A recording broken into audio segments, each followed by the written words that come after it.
I can still smell the damp paper and machine oil that filled the air inside Hut 8 that winter, the way the cold seeped into my fingers until even holding a pencil felt like grasping a block of ice. It wasn't the kind of cold that made you shiver. It was the kind that settled quietly in your bones, turning everything slow and heavy. The war outside raged with thunder and fire, but in that small wooden building, tucked behind fences and silence, our battlefield was made of numbers and letters, endlessly rearranged by a machine that didn't bleed, didn't sleep, didn't feel. They called it Enigma. To the Admiralty, it was a code. To us, it was something closer to a living nightmare, an enemy made of logic and arrogance, hidden behind 3 spinning rotors that shifted the alphabet itself into madness.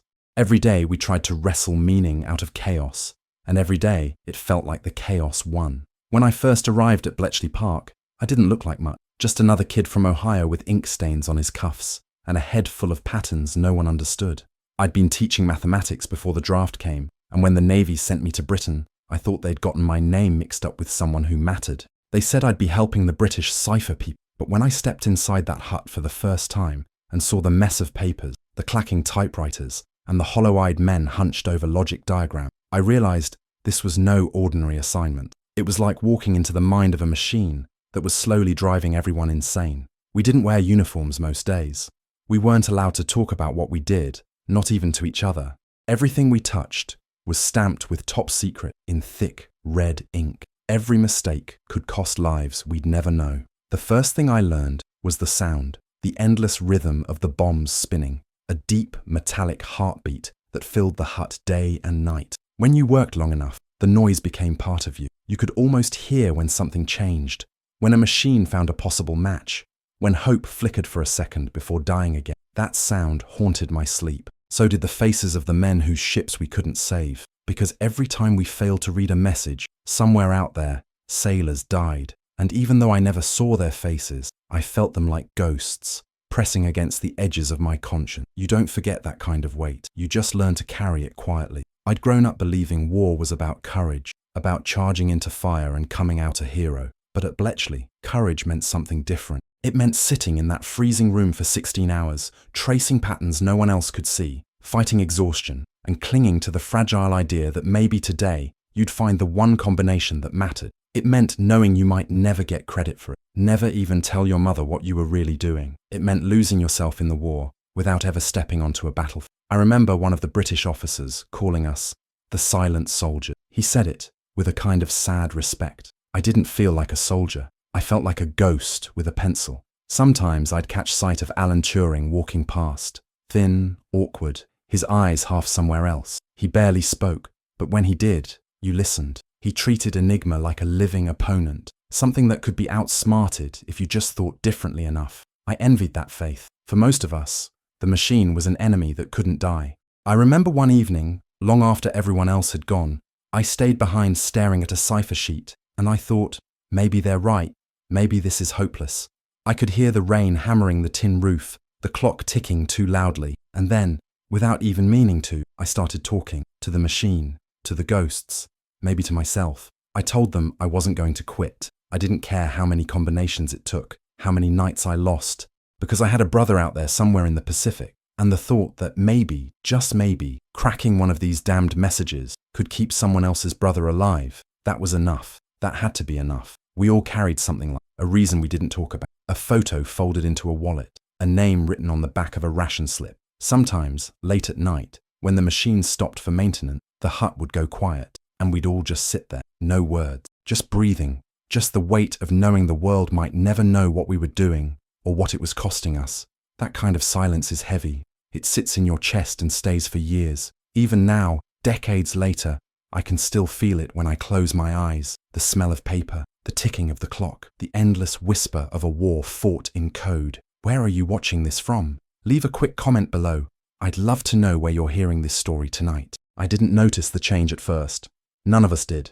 It began like a whisper, a shift in rhythm, a slight difference in the way the machines sounded when they ran through a sequence. It was February of 1943, and the war had entered a darker phase. Convoys were vanishing faster than ever. The Atlantic had become a graveyard, and we were the only ones who could hear the cries before they came. That knowledge ate at us, especially when the messages came in, taunting us with patterns we couldn't break. The commanders called them traffic, as if they were talking about cars on a street, instead of ships full of men drowning in black water. Every failure had a body count. We all knew it. We just didn't talk about it. Talking about it meant feeling it, and feeling it meant breaking apart. It was during one of those long nights when something shifted inside me. I was working with Joan, one of the smartest minds in that, sharp as a knife and twice as quiet. We'd been cross-checking setting, trying to track how the Germans changed their hours blurred into hours, until suddenly she looked up and said, "It's repeating." I didn't understand at first. Repeating what? But then she pointed to a section of ciphertext, 3 letters, then another 3, then again. A careless operator had sent the same message twice with the same setting. It was the kind of mistake no one ever expected, but that mistake, it cracked open the door. We spent the next 30 hours without sleep, comparing alignments, feeding data into the bombs, writing calculations until our fingers cramped, and when the rotors finally slowed and the clacking stopped, I swear the entire hut went silent. For the first time, we'd read their message. We'd heard them. The message was short, routine even, a report about U-boat positioning, but it was everything. It meant Enigma could bleed. I remember staring at those decoded words and feeling something I hadn't felt in months, belief. It wasn't victory, not yet, but it was proof that victory existed. We didn't celebrate, no one did. We just sat there, exhausted, staring at the paper like it was something holy. Later that morning, I walked out into the cold air, and for a moment, the war felt far away. The snow had started falling, soft flakes landing on my sleeves. I remember thinking how strange it was that beauty could still exist while the world was tearing itself apart. Of course, success brought its own kind of burden. The more we succeeded, the heavier the silence became. You couldn't tell anyone. You couldn't write it down, couldn't even share it with your own blood. The letters I sent home were lies wrapped in kindness. "Work's fine," I'd say. "I'm doing clerical stuff. Nothing exciting." My mother thought I was safe. Maybe that was for the best. What could I have told her? That I spent my nights trying to outthink the enemy's machines while my friends froze in the North Atlantic? That every time we solved a message, it might have already been too late? There are truths too heavy to speak aloud, so we buried them, one by one, in silence. And yet, even inside that silence, something bound us together. The codebreakers, the typists, the mechanics keeping the bombs alive. We became a kind of family, not by choice, but by necessity. We shared cigarettes when we had them, jokes when we could, tears when no one was looking. Sometimes, I'd see Joan sitting by herself at the far end of the hut, her hands trembling as she lit another cigarette, her eyes lost in the dark. I never asked what haunted her. You didn't ask questions at Bletchley. You just understood that everyone was fighting their own version of the same war. The pressure grew worse as the months passed. The Germans kept changing their codes, adding complexity, mocking our progress. We'd gain ground one week, lose it the next. Some nights, it felt like we were right back where we started, staring at strings of nonsense that refused to break. Turing once told me, in that strange half-whisper of his, "It's not about genius, it's about persistence." I didn't realize it then, but he was right. The war wasn't won by brilliance alone. It was won by people who refused to stop trying, even when the world said it was hopeless. I think that's what defined those days. The hopelessness, and the stubbornness that grew inside it, like a flame that wouldn't die. There were moments when I wanted to throw everything away, when my head ached, and my eyes burned from staring too long at meaningless sequences.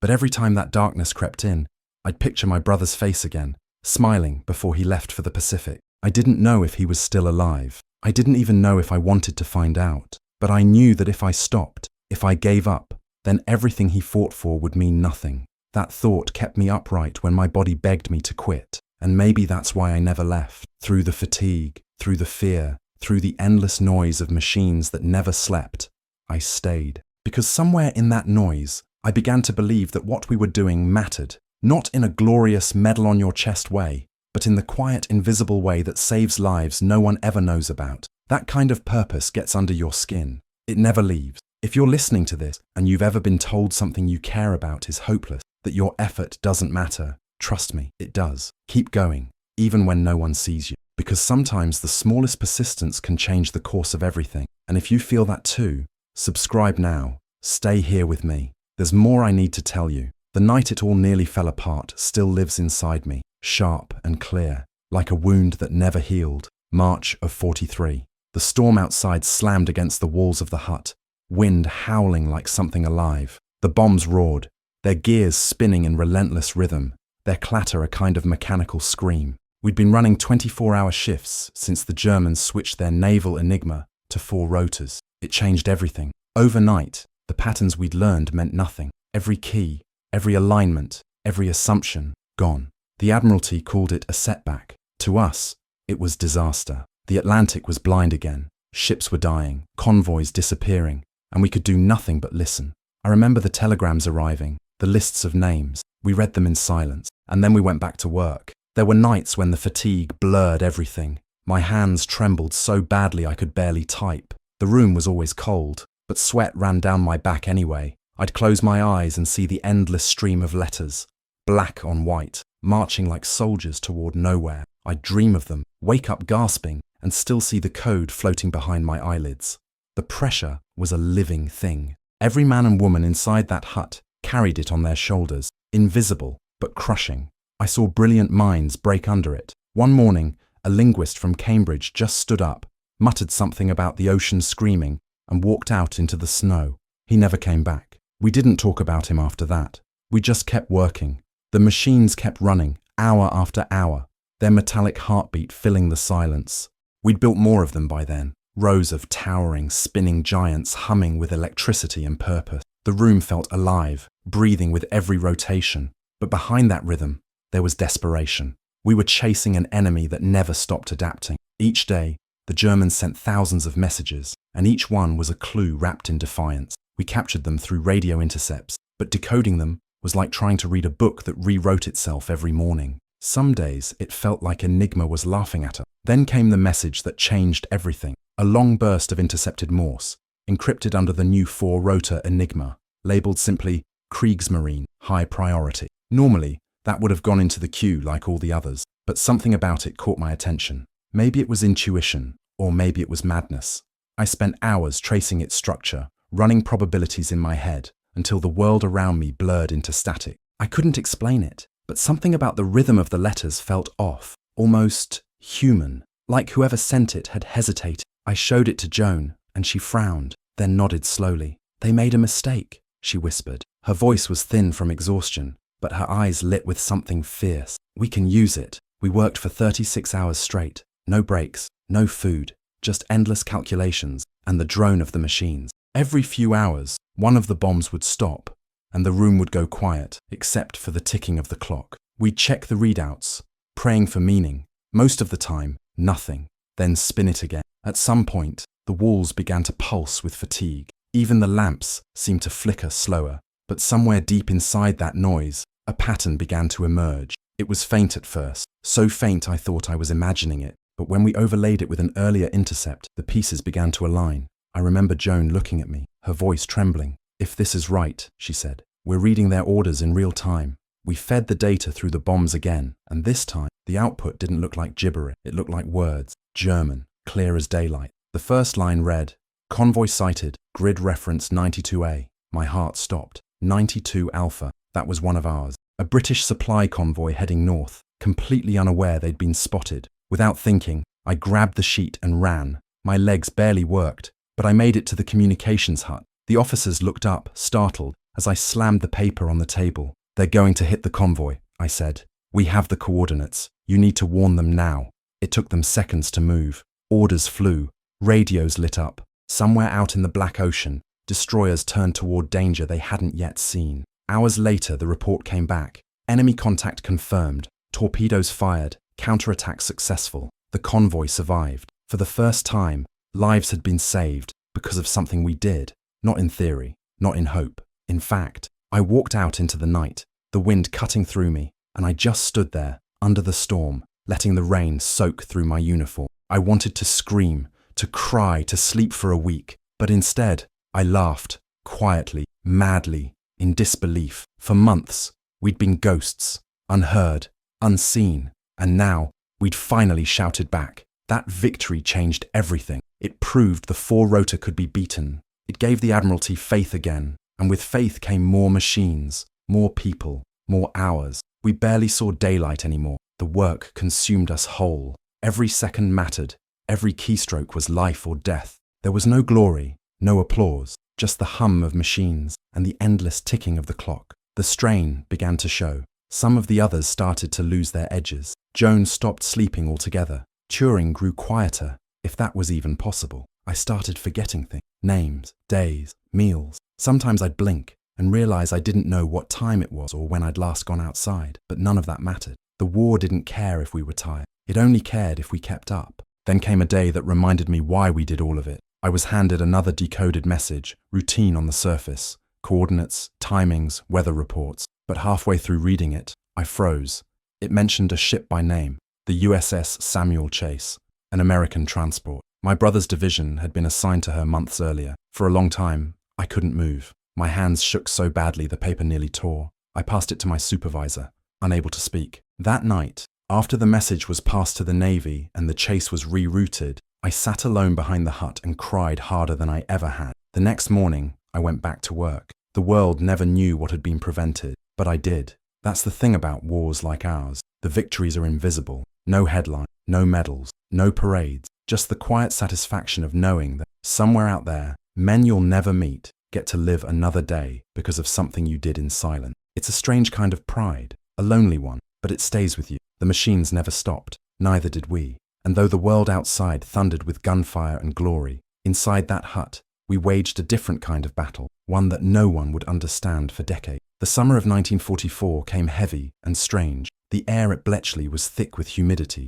with sweat, and with something darker we didn't dare name. The D-Day landings had happened weeks earlier, and the tension that had built for years was finally breaking, but not for us. For us, the work doubled, then tripled. Every order, every deception, every movement across Normandy passed through our machines. We were the invisible wires running beneath history, and yet we couldn't speak. We couldn't breathe a word of what we knew, not to family, not to friends, not even to the soldiers who owed their lives to the messages we cracked. The silence that had once felt like duty now began to feel like punishment. The bombs were running hotter than ever, dozens of them now, each taller than a man, their gears spinning like some massive organ playing the same mad song day and night. I'd grown used to the sound, to the smell of ozone and burning dust, to the way the floor vibrated under my boots.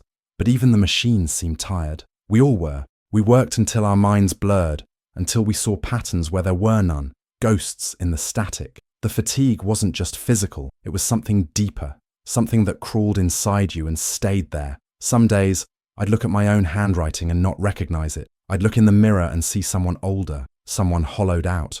That summer, I started keeping a small notebook hidden inside my locker. It wasn't supposed to exist. Writing down anything real was forbidden. But I needed to remember something of myself. In that notebook, I wrote the names of the men I imagined we'd saved, made up stories for them, entire lives spun out of the numbers and letters we crack. A fisherman from Maine who made it home, a boy from Kansas who lived long enough to see his daughter born. I knew those men didn't exist, but pretending they did made the work bearable. It gave meaning to the endless noise. I think we all did it, in our own way, each of us inventing ghosts to redeem the real ones. Then, one night, everything changed again. A message came in marked urgent priority. It was longer than usual, full of unusual call signs. The analysts flagged it for us immediately. I remember leaning over the intercept sheet, the ink still wet from the printer, and feeling my pulse climb. The German Navy was panicking. Their communications had increased dramatically since the Allies landed in France, and this one looked like it might reveal something critical. We set the bombs running. The room filled with their metallic roar. Hours passed, then an entire day. The coffee went cold, the air thick with sweat and static. Then the first partial decode came through, and it froze every one of us in place. It was an order, not to attack, but to withdraw. The U-boats stationed along the French coast were being recalled. The Enigma key matched the highest command network. We were reading the German admiral's words almost in real time. It meant we could see the enemy retreat before the battle even began. That night, the information was passed to Allied command. Within 24 hours, the Royal Navy ambushed 3 of the retreating subs. For the first time, we weren't just defending. We were striking back with knowledge stolen from the enemy's own heart. It felt like revenge and revelation at once.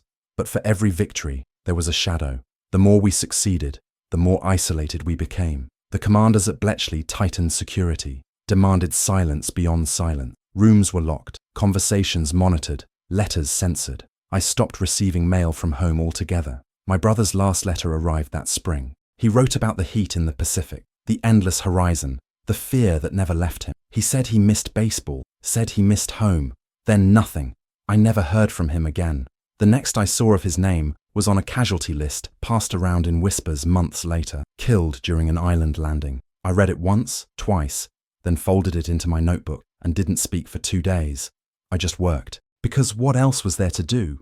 When grief comes in the middle of war, it has nowhere to go. It just becomes another gear in the machine. The nights got longer after that. I started hearing things, voices sometimes, faint echoes from the machines. I told myself it was the vibration, the fatigue, the lack of sleep. But sometimes when I stared too long at the whirring rotors, I could swear I heard whispers under the noise, like the dead trying to talk through the code. Maybe that's all war really is. People trying to talk to the living through numbers and screams. I don't know. All I know is I began to dread the silence more than the sound. Silence meant thinking, and thinking meant remembering. So I drowned myself in work. Joan noticed. One evening, after another 16-hour shift, she found me sitting outside the hut, staring at nothing. The sky was dark, the air thick with smoke from somewhere far away. She sat beside me and didn't say anything for a long time. Then softly she said, "You saved lives today." I shook my head. "We lost them too." She didn't argue. She just said, "That's the thing about saving people in the dark. You never get to know who they were." Her eyes were red from lack of sleep. I wanted to tell her she was wrong, that one day we'd be free to tell it all, that it would matter, but I didn't. Deep down, I knew this part of the war, the quiet one, the invisible one, would never be remembered the way it deserved. Weeks later, when Paris was liberated, the news reached us through a single typed note pinned to the wall. Paris free. No cheers, no celebration, just quiet nods and a few tired smiles. For the world, it was a moment of glory. For us, it was another message, another cipher, another shift. We didn't stop, not even then, because Enigma still turned. Because somewhere, deep inside Germany, the rotors still spun. People think cracking the code ended everything. It didn't. It only changed the kind of silence we lived in. After a while, you stop noticing the days. You stop noticing the difference between good news and bad. You just listen for the next message, the next mistake, the next chance to make meaning out of madness. I used to think I'd forget the sound of those machines. But even now, after all these years, I still hear them when the house gets too quiet. That steady, metallic heartbeat that never stops. It's strange how memory works. You can lose faces, voices, entire years, but some sounds never fade. They live under your skin, waiting. What about you? Have you ever carried something so long it became part of you? Something no one else could see? Tell me in the comments.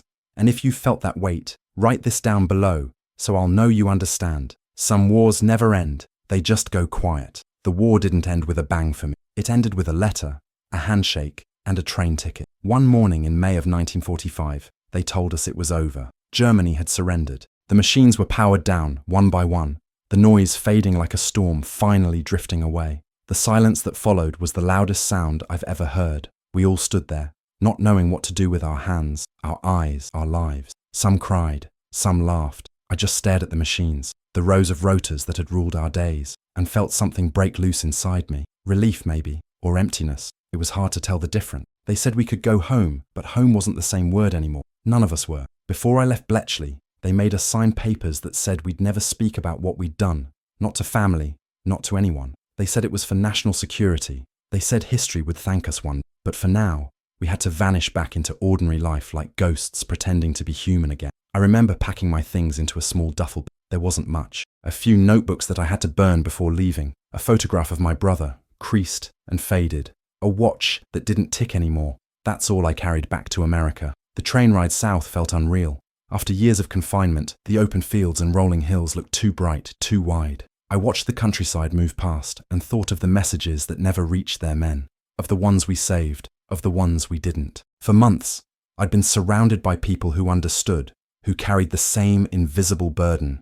Now, I was alone with it. When I reached home, my mother hugged me and wept. She said she was proud, said I'd done clerical work for the Navy, just like I'd written. I couldn't correct her. I smiled and nodded, and in that moment, I realized that the truth would stay locked inside me forever. The world moved on quickly. Flags waved. Parades filled the streets. Soldiers came home to music and tears, to stories they could tell. I went back to teaching mathematics, The classroom felt smaller than it used to, the chalk dust hung in the air, and every equation I wrote on the board reminded me of a code that no one was allowed to mention. I'd pause mid-lesson sometimes, staring at the symbols, feeling the weight of all those secrets pressing down. My students would look at me, confused, and I'd just smile and carry on. That's how it was, a lifetime of carrying on. At night, the past crept back, the sound of the bombs running in the dark, the hum of electricity, the soft tapping of typewriters. It all returned when the house went quiet. I'd wake up sweating, certain I'd missed something, some signal I was supposed to catch. The habit never left me. Even decades later, I'd read the newspaper and traced patterns in the headline, seeing meaning where there was none. My wife used to laugh at me. "You're still trying to solve the world," she'd say. I wanted to tell her the truth, that I wasn't solving anything, just trying to make sense of it. But the truth was still classified. Years went by before anyone spoke of Bletchley. For a long time, it felt like maybe we'd been forgotten. Some of the others I'd known there started to die off. I'd read their names in the obituaries and feel that same strange guilt again. We'd done something that changed history, but history didn't know our names. Sometimes, I'd dream of walking back into that cold hut, of hearing the machines come alive again, and I'd feel peace. Isn't that strange? After all the exhaustion, the fear, the loss, that was the place where I'd felt most alive. Maybe because it was the one place where purpose and pain were the same thing. It took me nearly 40 years to speak. When the British government finally declassified our work in the late 1970s, I remember sitting at my kitchen table, holding the newspaper that told the world about Bletchley Park. My hands were shaking so hard the coffee spilled. The headline said we'd shortened the war by years, millions of lives saved. I sat there staring at it, and for the first time since 1945, I let myself cry, not for the glory, not even for the recognition, but for the relief of being real again. I called my daughter that night. I told her, "You remember all those times I said I worked with numbers during the war? Well, those numbers, they fought back. After that, people started asking questions. What was it like? How did you do it? Were you proud?" And I never quite knew what to say. How do you explain the feeling of living a war in silence, of saving lives you could never see? How do you explain fighting something that had no face, no body, just logic and death? I'd tell them it was hard. I'd tell them it was secret, but I never told them about the ghosts, the men I heard in the static, the friends who never came back, the ones who couldn't bear the silence afterward and simply drifted away. Those stories stayed mine. Now, looking back, I realized the strangest part wasn't the secrecy, it was the loneliness that followed it. When you've spent years listening to the heartbeat of machines, the quiet of normal life feels wrong, too soft, too empty. I used to miss the hum, the clatter, the noise of purpose. But eventually I learned that peace has its own rhythm too. It just takes longer to hear it. Sometimes I still find myself listening to the sound of rain on the roof, to the ticking of the kitchen clock, and I think, there it is, that same rhythm. Only this time, it's not a code. It's life itself. The world remembers wars through explosions, flags, and heroes. But the truth is, sometimes history turns on quiet things, on sleepless nights and tired hands, and the stubborn hope that meaning can be wrestled from chaos.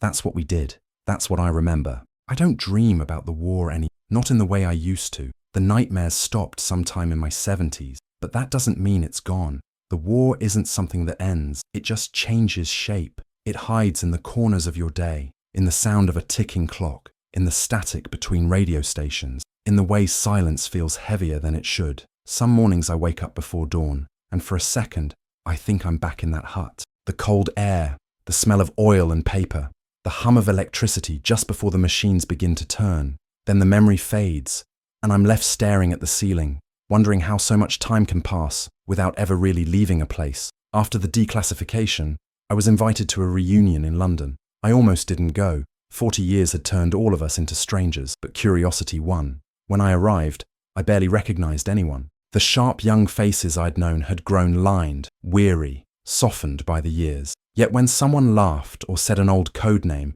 it was like stepping back through a door in time. The room smelled of tea and dust and nostalgia. We shared stories we were finally allowed to tell, though most of us didn't know where to begin. How do you summarize years of silence? We drank, we smiled, we cried a little. And when the evening ended, I stood outside in the London fog and realized how rare it was to be among people who understood what you couldn't explain to anyone else. That night, I walked along the Thames and thought about Joan. She died a few years earlier. Cancer, they said. I hadn't seen her since 1945. She never married. No one really knew what she'd done in the war until after her death, when her records were released. I remember the first time I saw her name mentioned in a newspaper article, just a small paragraph, but it felt like a monument. I cut it out and kept it in my wallet for years. She deserved more. They all did. The women of Bletchley carried as much of the war as any of us, but most people never heard their stories. I think of her often when the nights get long. Sometimes I still hear her voice whispering, "You saved lives today," and I whisper back, "So did you." I used to believe that time would soften the guilt, that the things we did and didn't do would fade like old ink, but they don't. They just settle deeper. There are faces I never saw, but I feel them still. The sailors lost because we were too late. The convoys we couldn't reach in time. Logic tells me we did all we could, but logic doesn't quiet the soul. That's the part no one teaches you about war.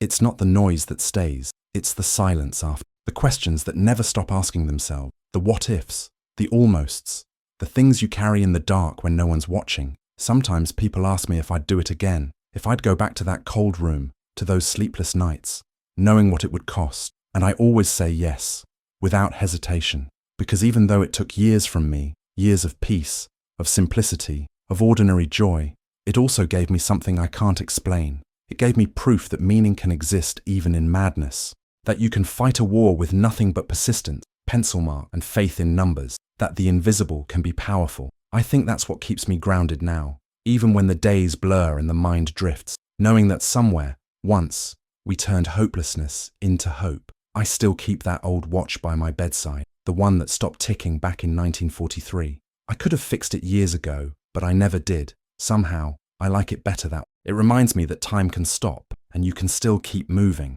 Every morning, I pick it up, feel its weight, and remember the man I was when the war ended. A man trying to understand who he'd become after living so long in the shadows. That's the hardest part, coming home to a life you no longer fit into. People talk about soldiers struggling to return from the front, but they forget the ones who fought their battles in silence. We didn't have medals or stories, we had secrets, and secrets, when held too long, start to live inside you. In the end, I suppose that's what keeps me talking now, not for recognition, not even for peace, but because there's a kind of healing in finally giving voice to the quiet war, in letting the ghosts step out of the code and into the light. Maybe that's all any of us want, to be remembered, not for what we lost, but for what we tried to save. I used to wonder if anyone would ever understand what we did. Not the codes or the machines. Those are history now, written about in books, displayed in museums. I mean us, the people who lived inside that world of secrets and silence. You can look at the rotors, the wires, the broken pieces of Enigma, and you'll see technology. But what you won't see is the loneliness that came with it, the weight of knowing things you could never say, the quiet pride that no one was allowed to feel. For decades, it was as if we'd never existed. But sometimes, I think maybe that's how it had to be. Maybe history needs its ghosts to keep its truths alive. I'm old now. My hands shake when I write, and my mind wanders more than it used to. But there are moments, small, fleeting ones, when I feel it all again. When I'm listening to the radio and the static hums just right, or when I see a pattern in a crossword that makes me think of the old ciphers. It's strange how life echoes back to you in the smallest ways. I used to fear those memories, used to try to push them away. Now I let them come. They remind me that I was there, that I mattered, even if no one saw it at the time. A few years ago, my granddaughter came home from school and told me she'd learned about the Enigma code in history class. She said her teacher called the code breakers heroes. Then she looked at me and asked, "Were you one of them?" I didn't know what to say. I looked into her eyes, so full of life, so untouched by the shadows of war, and for the first time, I told the truth. I said yes. She didn't ask for details. She just smiled, hugged me, and said, "Thank you." It was such a small thing, but it undid me. Decades of silence, and all it took to break it was a child's voice saying thank you. I went to bed that night and cried for the boy I'd been, the man who thought the world would never know, and for the first time, I slept without dreaming. I visit memorials sometimes, not the grand ones, with statues and speeches. I prefer the quiet ones, the rows of graves, the little plaques tucked behind churches, the ones that no one photographed. I stand there, close my eyes, and think of the names we'll never know, the sailors who didn't make it, the ones we couldn't save in time. I think of the faces of the men and women at Bletchley, Joan, Alan, all of them, their laughter, their exhaustion, their courage, and I whisper their names like a prayer, not because I believe they can hear me, but because saying them out loud feels like keeping them alive for one more moment. The world today runs on codes, phones, computers, satellites. Everything is encrypted, everything hidden behind numbers. Sometimes people tell me how incredible modern technology is, how powerful it's become. I smile, but part of me aches. Because I remember when a handful of tired, stubborn people with pencils and machines made of brass and wire changed the course of history. We didn't do it for power or praise. We did it because someone had to, because someone believed the hopeless could still be undone. If there's one thing I've learned, it's that hope isn't a light that shines. It's a match you strike in the dark, knowing it'll burn your fingers but lighting it anyway. That's what we did. That's what every person who's ever faced something impossible must do.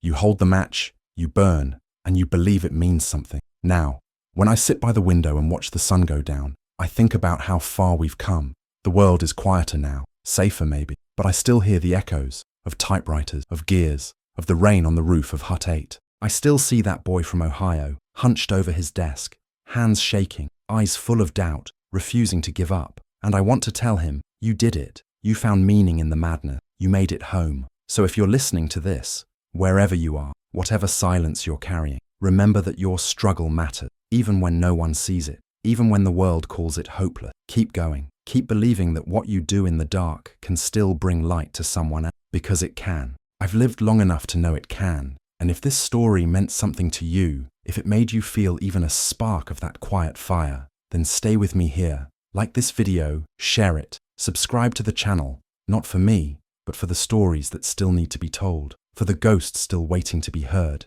Because somewhere out there, in the static between moments, the past is still whispering. And maybe, if we listen close enough, we can finally hear it.